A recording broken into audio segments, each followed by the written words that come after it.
الدور اللي لعبته الجاليه الجزائريه في ثورتنا يبقى عندها اهميه باش نوصل المعركه الاخيره هذه تاع 17 اكتوبر. سي لا ديرنيير باتاي.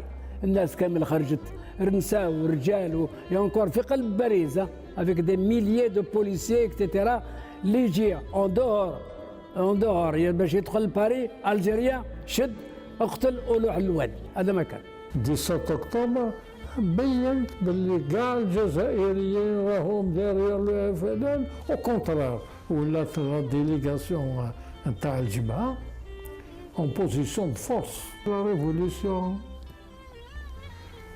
سي تو البوبل الجيريان، كاع الشعب الجزائري. لو كان ما مشى الشعب ما نجحوش. انا نقول لكم صح. اليوم الفو لو روندر اوماج ا تو ces martyrs qui sont morts le 17 octobre, jetés في la Seine, طيشوهم في السين، بوندي في البوا د بولون، قتلوهم في لي كوميساريات بوليس. il faut leur rendre hommage.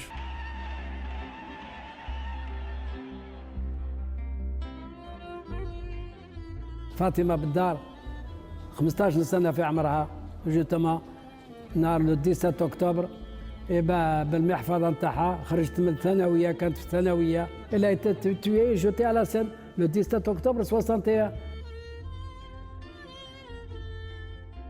يا ولاد الجزائر ما تخليوش الجزائر تروح.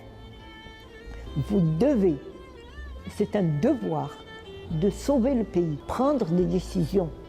Il faut être là. Il faut vous organiser et vous unifier. Si la révolution algérienne a réussi, c'est parce qu'il y avait l'unité. مهما دارت فرنسا باش تفرق بيننا ما قدرتش. حب الجزائر واجب علي روحي ومالي للوطنيه. يا امي علاش تبكي علي؟